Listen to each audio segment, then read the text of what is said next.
क्योंकि पर्दे के पीछे की हकीकत कुछ और ही है। और आज मैं आपको इसी हकीकत से रूबरू कराने आया हूं कि किस तरह इंटरनेशनल पॉलिटिक्स के इस शतरंज पर मोहरे हिलाए जा रहे हैं और कैसे वो देश जिसे दुनिया इकोनॉमिक तौर पर कमज़ोर और ग्लोबल लेवल पर अकेला समझ रही है, वो चुपके से मिडिल ईस्ट का पूरा गेम प्लान चेंज कर रहा है। जी हाँ, मैं बात कर रहा हूँ पाकिस्तान की और उसके साथ मौजूद ग्लोबल पावर रूस की, जिन्होंने मिलकर ईरान को एक ऐसी ताकतवर पावर बना दिया है जिसने अमेरिकी अफसरों की नींदें उड़ाकर रख दी हैं। और आज खुद अमेरिकी डिफेंस एक्सपर्ट्स ये मानने पर मजबूर हो चुके हैं कि ईरान की टेक्नोलॉजी अब इतनी एडवांस हो चुकी है कि वो अमेरिकी एयर डिफेंस सिस्टम यानी उनके पैट्रियट और दूसरे लेटेस्ट एयर डिफेंस सिस्टम्स को न सिर्फ चकमा देने की ताकत रखता है बल्कि बिल्कुल सटीक निशाने के साथ, पिन पॉइंट एक्यूरेसी के साथ अमेरिकी मिलिट्री बेस को निशाना बना रहा है। और यही वो पॉइंट है जहां दिमाग चकरा जाता है और हर स्ट्रैटेजिक एक्सपर्ट यह सोचने पर मजबूर हो जाता है कि वो ईरान जो बरसों से भारी इकोनॉमिक और टेक्नोलॉजिकल पाबंदियों का सामना कर रहा है,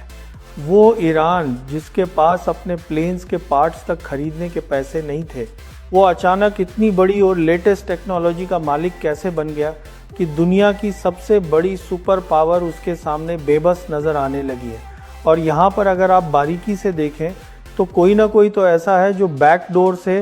पर्दे के पीछे रहकर ईरान की मदद कर रहा है। उसे वो सीक्रेट कोड्स,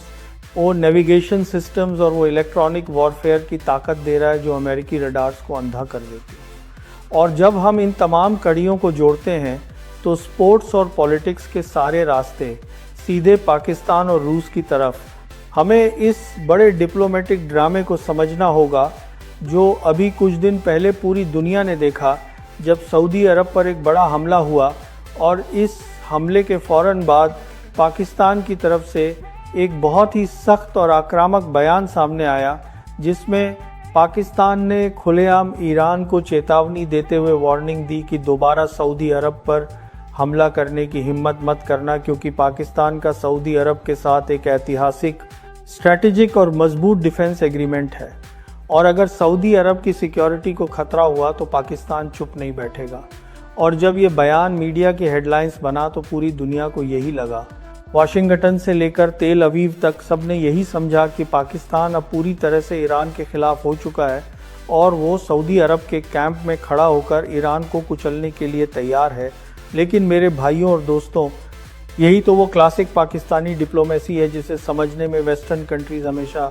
धोखा खा जाती हैं, क्योंकि हकीकत इसके बिल्कुल उलट है और जो कुछ नज़र आ रहा है वो सिर्फ एक तमाशा है। जबकि असली सच्चाई ये है कि पाकिस्तान और रूस दोनों मिलकर सीक्रेट तरीके से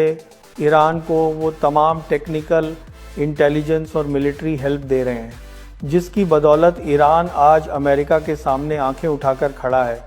और इसके पीछे एक बहुत बड़ी जियोपॉलिटिकल स्ट्रैटेजी काम कर रही है, क्योंकि पाकिस्तान किसी भी कीमत पर यह हरगिज़ नहीं चाहता कि अमेरिका और इजराइल मिलकर ईरान पर हमला करें, उसकी सरकार को गिरा दें या उस पर कब्ज़ा कर लें। क्योंकि अगर खुदा न खास्ता ईरान पे अमेरिका या इजराइल का कंट्रोल हो गया तो उसका अगला सीधा निशाना पाकिस्तान और उसका न्यूक्लियर प्रोग्राम होगा। और पाकिस्तान के वेस्टर्न बॉर्डर पर एक परमानेंट अमेरिकी कठपुतली सरकार बैठ जाएगी, जो पाकिस्तान के लिए एक बहुत बड़ा सिक्योरिटी रिस्क और आने वाले वक्त के लिए भयानक साबित होगी। और बिल्कुल यही डर रूस को भी लगा हुआ है, क्योंकि रूस जानता है कि अगर ईरान गिर गया तो सेंट्रल एशिया और रूस की अपनी बॉर्डर लाइन सीधे अमेरिकी असर के नीचे आ जाएंगी और रूस का मिडिल ईस्ट में बचा कुचा असर भी खत्म हो। सैटेलाइट गाइडेंस सिस्टम्स और मिसाइलों को नेविगेट करने वाले सीक्रेट एल्गोरिदम ईरान के हवाले किए हैं, जबकि पाकिस्तान ने अपनी बेहतरीन smart military engineering, drone technology के कुछ सीक्रेट पार्ट्स और सबसे बढ़कर वो इंटेलिजेंस शेयरिंग दी है जो अमेरिकी सिस्टम्स की कमज़ोरियों को पकड़ने में एक्सपर्ट मानी जाती है। इसलिए ये जो सऊदी अरब वाला मामला था वो सिर्फ इसलिए था ताकि दुनिया की नज़रें पाकिस्तान से हट जाएं। अमेरिका ये समझिए कि पाकिस्तान तो उनके पार्टनर सऊदी अरब का रखवाला बना हुआ है और इस तरह पाकिस्तान पर से वो शक की सुइयां हट जाएं जो ईरान को टेक्नोलॉजी ट्रांसफ़र करने के मामले में उठ सकती थी।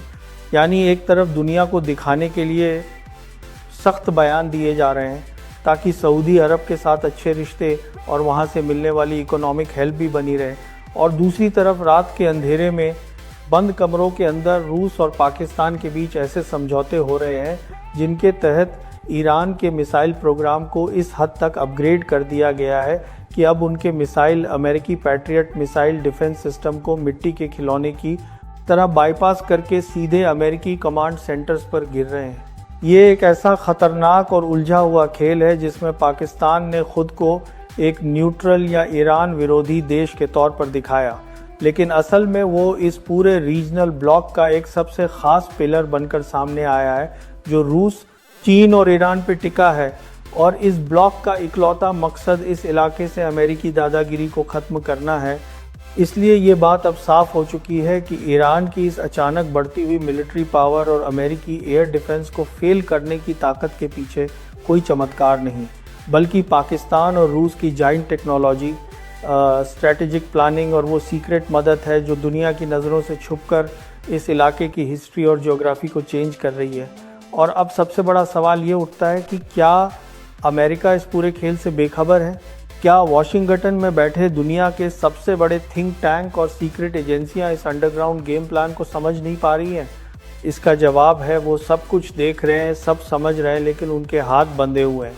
अमेरिका अच्छी तरह जानता है कि अगर उसने इस मोड़ पर पाकिस्तान पर सीधा दबाव बनाने की कोशिश की तो पाकिस्तान पूरी तरह से अमेरिका के हाथ से निकलकर रूस और चीन के पाले में चला जाएगा, जिससे मिडिल ईस्ट के साथ साथ पूरे एशिया का बैलेंस हमेशा के लिए बिगड़ जाएगा। यही वजह है कि अमेरिकी अधिकारी बंद कमरों में तो चिंता जता रहे हैं, लेकिन पब्लिक में कुछ भी कहने से बच रहे हैं। उधर रूस इस मौके का पूरा फ़ायदा उठा रहा है, क्योंकि यूक्रेन और यूरोप के मोर्चे पर फंसे होने के बाद रूस के लिए मिडिल ईस्ट में अमेरिका को उलझा कर रखना एक मास्टर स्ट्रोक साबित हो रहा है। इस पूरी सिचुएशन में ईरान एक ऐसे फ्रंटलाइन प्लेयर के रूप में सामने आया, बल्कि ये एक नए वर्ल्ड ऑर्डर की शुरुआत है जहां पुरानी ताकतें कमज़ोर पड़ रही हैं और बैकडोर से काम करने वाले नए देश पूरी दुनिया की किस्मत का फैसला कर रहे हैं। और आने वाले दिनों में ये खेल और भी ज़्यादा ख़तरनाक मोड़ लेने वाला है, क्योंकि इस शतरंज की बिसात पर अभी कई और बड़े मोहरे चलना बाकी हैं। और अब इस पूरे हाई वोल्टेज ड्रामे में जो सबसे सनसनीखेज पहलू है वो इजराइल की बढ़ती हुई बेचैनी है, क्योंकि तेल अवीव ये बात अच्छी तरह जानता है कि अगर ईरान का मिसाइल और ड्रोन प्रोग्राम इसी स्पीड से अपग्रेड होता रहा तो इस इलाके में उसकी हवाई बढ़त का खात्मा हो जाएगा। और यही वजह है कि अब पर्दे के पीछे एक नया पार्टनरशिप जन्म ले रहा है, जहां अमेरिकी और इजरायली इंटेलिजेंस अफसर दिन रात इस कोशिश में लगे हैं कि किस तरह पाकिस्तान और रूस के इस सीक्रेट सप्लाई रूट को ट्रेस किया जाए जो अरब सागर और सेंट्रल एशिया के रास्ते ईरान तक पहुंच रहा है। लेकिन यहाँ पाकिस्तान ने एक और ज़बरदस्त चाल चली है। एक तरफ पाकिस्तान के डिफेंस डेलीगेशन वेस्टर्न कंट्रीज़ के साथ नॉर्मल रिश्तों का दिखावा कर रहे हैं, और दूसरी तरफ रूस के साथ एनर्जी और सिक्योरिटी डील्स के बहाने वो टेक्निकल हेल्प जारी है जिसकी भनक भी किसी को नहीं होने। और इस नई बिसात पर पाकिस्तान ने खुद को एक बहुत ज़रूरी मोहरा साबित कर दिया है, जिसे इग्नोर करना अब वाशिंगटन के लिए मुमकिन नहीं रहा। अब देखना यह है कि अमेरिका इस बढ़ते हुए ट्राइका यानी रूस, पाकिस्तान और ईरान के गठबंधन को तोड़ने के लिए अगला क्या कदम उठाता है, क्योंकि अगर अगला कोई भी मोहरा गलत हिला तो उसकी कीमत सिर्फ मिडिल ईस्ट को नहीं बल्कि पूरी दुनिया को एक वर्ल्ड वॉर के रूप में चुकानी पड़ सकती है। और यही वो सच है जो इस वक्त दुनिया के सबसे बड़े पावर सेंटर्स में डर की लहर दौड़ा रहा है।